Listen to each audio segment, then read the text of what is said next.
महिमा आपके नाम के हो पिता परमेश्वर जी। मैं आपके प्यारे बेटे यीशु के नाम से मांगती हूँ, आमीन। आज का वचन है लूका 8 अध्याय का 4 से लेके 15 तक। बीज बोने वाले का दृष्टांत। बीज किसको बोला गया है? बीज जो कई तरह का बीज होता है। एक बीज होता है हम किसी को दान देते हैं, एक बीज होता है कि हम परमेश्वर का वचन पढ़ते हैं।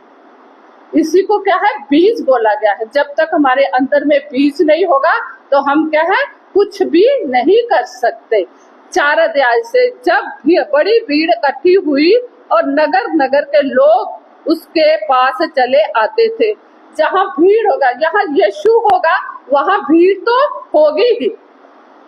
कोई भी पास्टर भी चले जाए, कोई भी चला जाए, बड़ा आदमी, तो उसके पीछे क्या हो जाती है? भीड़ हो जाती है। तो प्रभु हमारा तो वही था, चंगा करने वाला परमेश्वर है। तो यहाँ यीशु होता था, भीड़ उसके पीछे पीछे चलती थी। एक बोने वाला बीज बोने निकला।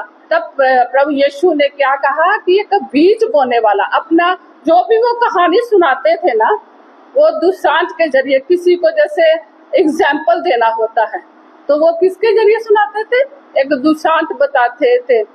एक बोने वाला बीज बोने निकला, बोते हुए कुछ मार्ग के किनारे गिरा। जैसे बीज कोई बोने वाला होता है तो कुछ क्या है, जब बीज बोने जाते हैं तो कुछ गिरता है। हम तो वही समझेंगे ना कि बीज बोने वाला, कि बीज बो रहा है, कोई इधर छीट दिया, कोई इधर छीट दिया है। बीज बोने वाला बीज बोने निकला, बोते हुए कुछ मार्ग के किनारे गिरा और रौंदा गया। और जो रास्ते में गिरा उसको पैरों के थले क्या किया जाता है? रौंदा जाता है।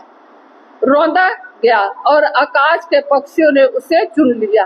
जो पैरों के नीचे रहेगा कोई ध्यान नहीं देगा कि मेरे पैर के नीचे क्या आ रहा है, इसीलिए वो क्या किया गया? रौंदा गया और आकाश के पक्षियों ने से चुग लिया। और जो भी रास्ते में चीज जैसे गिरा होता है रास्ते पे, तो आके कौन खाता है? पक्षी खाते हैं ना, कोई इंसान तो नहीं ना खाता आके। वो क्या करते हैं? पशु पक्षी ऐसे ही रास्ते में पड़ा हुआ खा लिया। कुछ चट्टान पर गिरा।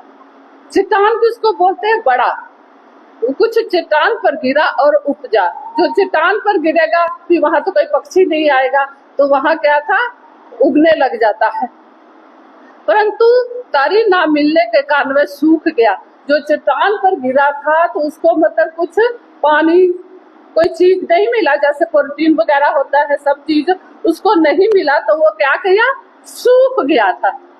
कुछ झाड़ियों के बीच में गिरा और झाड़ियों ने साथ साथ बढ़कर उसे दबा दिया। जैसे बहुत बड़ी झाड़ी होती है, झाड़ियों में बीज गिरता है तो वो क्या करता है? दब जाता है, तो नहीं ना उगेगा। जैसे यहाँ पर झाड़ी है, एक पौधा निकलेगा तो वो दूसरा पौधा को दबा देगा ही।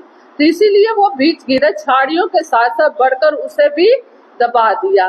कुछ अच्छी भूमि पर गिरा। अच्छे भूमि पर कैसे करता है? जो मतलब की साफ सुथरी हो, अच्छा से उसको प्लेन किया होता है, अंदर से साफ हो। जैसे कि हमारा दिल, सबसे जब तक हमारा दिल नहीं अच्छा होगा तो हम कुछ कर सकते हैं? अंदर से नहीं कर सकते हैं। कुछ अच्छी भूमि पर गिरा और उगकर 100 गुना फल लाया है। हालेलुया।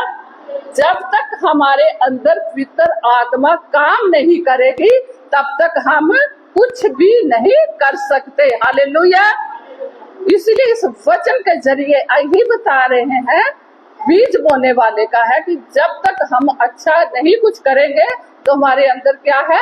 कोई भी फल नहीं लाएगा, अच्छा फल नहीं ला सकते हैं। इसलिए अपने मनों में हमेशा हम लोग ज्यादातर क्या है? नेगेटिव सोचते रहते हैं। आज हमारे जिंदगी में दुख है, दुख होता है, हर एक के घर में दुख है, कलेश है, कुछ न कुछ पीड़ा होती है, पर इंसान क्या है? बताता भी नहीं है। अंदर अंदर कहता है कि वो दूसरे को देख के बोलेगा कि वो सुखी है और मैं दुखी हूँ। ये भी एक चीज है, अंदर से होती है। हम लोग ज्यादातर यही सोचते रहते हैं, पर ये उसकी पीड़ा को कोई समझ नहीं सकता। समझने वाला कौन है? परमेश्वर है। हालेलुया। इसीलिए देखिए, कुछ अच्छी भूमि पर गिरा और उग कर 100 गुना फल लाया। ये कहकर उसने ऊंचे शब्द से कहा, जिसके कान हो वे सुन ले। जब तक परमेश्वर हमको, हमारी जिंदगी में भी उतार चढ़ाव आते रहते हैं कुछ न कुछ, जब तक हम अब सोचेंगे नहीं कि चलो ठीक है, एक दिन अच्छा होगा, दूसरे दिन फिर टेंशन हो जाती है। किसी न किसी चीज की इंसान की जिंदगी में टेंशन साथ साथ चलती ही रहती है। इसलिए हमको क्या है, घबराना नहीं चाहिए। जब तक हम अपने दिल में जब सच्चे हैं, हमारा हृदय सच्चा है, हमारी हर चीज पॉजिटिव है, तो हमको क्या है, कभी भी घबराना नहीं चाहिए। मैं भी इस लायक नहीं थी कि आज प्रभु ने ये मुझे मौका दिया है। पहले सुबह जब फादर बोले कि आज करना स्पीच, अंदर में बहुत विचार आए थे, बहुत नेगेटिव, अच्छा नहीं लग रहा, क्या बोलेंगे क्या नहीं, पर प्रभु ने मेरी सहायता की और प्रभु का धन्यवाद हो, पास्टर जी का भी धन्यवाद हो। हालेलुया। और इस बीज बोने वाले का दृष्टांत है कि प्रभु ने ये भी कहा, जिसके कान है वह सुन ले। हमारे कान भी दिए हुए हैं और सुनने की शक्ति भी दी हुई है, देखने की भी शक्ति दी हुई है, पर हम लोगों को क्या है, अपने आप में बहुत मजबूत रहना परमेश्वर में। परमेश्वर में कैसे मजबूत रहेंगे? सबसे बड़ा विश्वास है हमारा। जब तक हमारा विश्वास मजबूत नहीं होगा, हम कुछ भी नहीं कर सकते हैं। और जैसे राय के दाने की बोला गया है कि राय का दाना तो देखा है ना आप सबने, छोटा सा होता है। ऐसा है हम लोग का विश्वास, ऐसा हमको विश्वास रखना है। हालेलुया। राई के दाने के बराबर भी, उससे भी छोटा होगा, तो हम लोग को क्या करना है, परमेश्वर में विश्वास रखना है। मेरी लाइफ में बहुत स्ट्रगल होता रहता है, कुछ ना कुछ डेली लगा रहता है, फिर भी क्या करते हैं, परमेश्वर पर विश्वास कर रहे हैं कि प्रभु इसको ठीक करेगा। हालेलुया। इसी के चलते हमें सबसे बड़ी बात है, विश्वास में मजबूत होना है। ये भी समय ऐसे चल रहा है जैसे परमेश्वर का आने का है। आप डेली वचन पढ़िए, वचन को सुनिए, इसी में आपको क्या है, शांति मिलेगी। आप देख रहे हैं जहाँ बाढ़ आ रहा है, कुछ ना कुछ हो रहा है, फिर भी आप लोगों को प्रभु ने बहुत ही सुरक्षित रखा है। उसका धन्यवाद हो कि हम उसके घर आए हैं, प्रार्थना कर रहे हैं। ये सबको मौका नहीं मिलता, क्योंकि आप परमेश्वर के चुने हुए लोग हैं। इसलिए परमेश्वर का हमेशा क्या करना है, धन्यवाद करना है। हालेलुया। बीज बोने वाले का दुशांत का अर्थ है बीज, परमेश्वर का वचन। जो हम लोग वचन पढ़ते हैं वो क्या है, परमेश्वर का वचन है। बीज क्या है, आप बोलिए पीछे, आप जब तक मुंह खोल के नहीं परमेश्वर से मांगेंगे तो वो आपको नहीं मिलेगा। वचन क्या है, परमेश्वर का बीज है। मार्ग के किनारे